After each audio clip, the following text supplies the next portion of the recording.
क्या आपको भी इंग्लिश बोलना है? बहुत दिनों से सोचते आ रहे हो मगर हो नहीं पा रहा।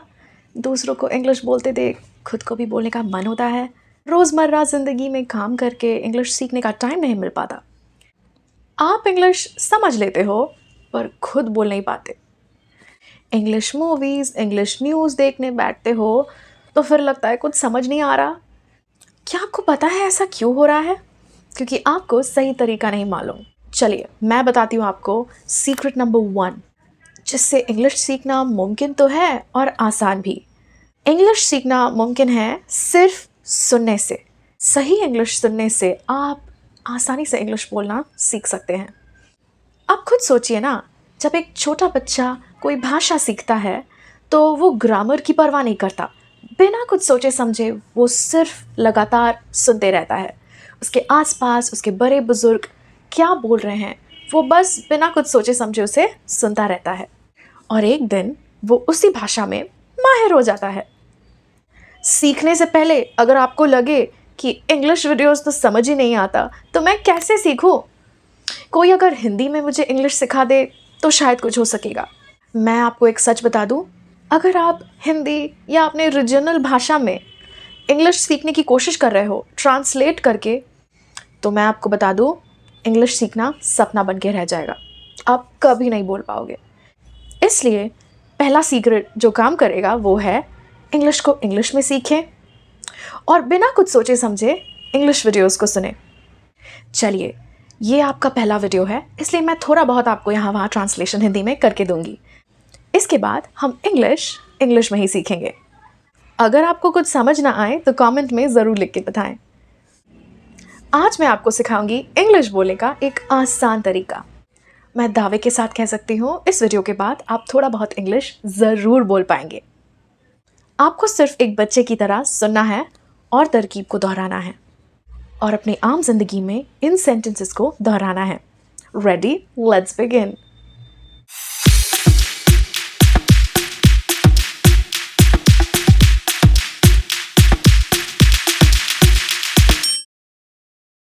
अगर कोई काम अभी इस दौरान हो रहा हो तब हम उसे am, is, are plus ing use करके कहेंगे। फॉर एग्जाम्पल मैं बोल रही हूँ, I am speaking. Whenever something is happening right now, we use this tense. I am speaking, you are watching, she is smiling. मैं खा रही हूँ, I am eating. पढ़ रहा है, he is reading. वह खेल रहे हैं, they are playing. Now repeat after me. I am eating, he is reading, they are playing. अच्छा, अब कमेंट में जल्दी से मुझे इस सेंटेंस को इंग्लिश में लिख के भेजें। मैं मोबाइल चला रही हूँ, इसको इंग्लिश में हम क्या कहेंगे? लिख के भेजें। जब कोई काम कल हो गया हो या पहले हो चुका हो तो हम वर्ब यानी कि ऐसा कोई शब्द जिसमें कोई काम करना व्यक्त हो, वर्ब के साथ एक ed यूज़ करते हैं। जैसे मैंने काम किया, I worked. When something is already done, we use past tense. For regular verbs, we add ed in the end. For example, मैंने खाना बनाया, I cooked food. उसने काम किया, he worked. मैंने पिया, I drank. कुछ verbs का past tense ed से नहीं होता, इसलिए practice की ज़रूरत है। Drink का past tense होता है drank, so उसको हम irregular verb कहते हैं। अब मेरे साथ दोहराइए, repeat after me. I cooked, he worked, I drank. अच्छा, मैं स्कूल गई थी। इस सेंटेंस को इंग्लिश में मुझे कमेंट्स में लिख के बताएं। अगर काम हो चुका हो और उसका परिणाम अभी तक इम्पोर्टेंट है तो हम have या has के साथ verb यूज़ करते हैं। When something is already done and the result of it matters even now, we use have or has with the verb. Repeat after me. I have read, she has worked, we have eaten. For example, मैंने पढ़ लिया, I have read. उसने काम कर लिया, she has worked. हमने खाना खा लिया, we have eaten. मैंने वीडियो देख लिया, इसको इंग्लिश में कैसे लिखेंगे मुझे कमेंट्स में लिख के भेजें। जब हम फ्यूचर की बात करते हैं, मतलब जो काम आगे करना है, हम उस पर will, shall लगा कर यूज़ करते हैं। जैसे मैं कल पढ़ूँगा, I will study tomorrow. To speak about what you're about to do in the future or later, use will or shall. I will go, I will learn.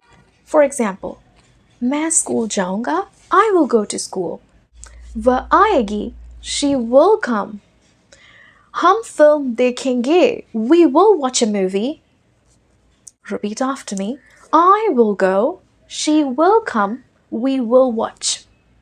अच्छा, मैं इंग्लिश सीखूंगी। इस सेंटेंस को हम इंग्लिश में कैसे लिखेंगे? कमेंट्स में लिखकर भेजें। शुड का मतलब है करना चाहिए। जब हम किसी को एडवाइस देते हैं कि तुम्हें इंग्लिश बोलना चाहिए, तो हम कैसे कहेंगे? You should speak English. Should is used to give advice. It means something is good to do and you should do it. You should study. You should sleep. For example, तुम्हें खाना खाना चाहिए. You should eat food. उसे पढ़ना चाहिए. He should study. हमें कोशिश करना चाहिए. We should try. Repeat after me. You should eat. He should study. We should try. उन्हें सोना चाहिए. इसे हम इंग्लिश में कैसे कहेंगे? मुझे कमेंट्स में बताएं। चलिए एक फाइनल रिवीजन कर लेते हैं। I say Hindi, you speak English. मैं खा रही हूँ, I am eating. मैंने काम किया, I worked. मैंने खाना खा लिया, I have eaten. मैं स्कूल जाऊंगी, I will go to school. तुम्हें पढ़ना चाहिए, You should study. जवाब, Great. आपने कर दिखाया, You finally did it. आपने आज बेसिक इंग्लिश सीख लिया है। आप ऑलरेडी इंग्लिश थोड़ा बहुत अब बोल लेते हो। रोज इन सेंटेंसेस को थोड़ा बहुत बोलें। इस लेवल से और एडवांस जाने के लिए आपको इंग्लिश में ही सीखना होगा। डरिए मत, अब से हर एक वीडियो मैं इंग्लिश में ही बनाऊंगी, ताकि इंग्लिश बोलना आपके लिए एक सपना बन के ना रह जाए। See, you are learning English. Speak every day, repeat every day, practice every day, don't stop. I'm really proud of you. अगर आज आपने कुछ सीखा तो मेरे चैनल को सब्सक्राइब कर ले। इस आसान से इंग्लिश सीखने वाले तरीके को अपने दोस्तों के साथ शेयर कर ले। मेरे वीडियो को ज़रूर लाइक कर दें, वरना मुझे कैसे पता चलेगा आपको और ऐसे ट्यूटोरियल्स की ज़रूरत है। Thanks for watching. Like, share and subscribe to Accent Diary. See you next time.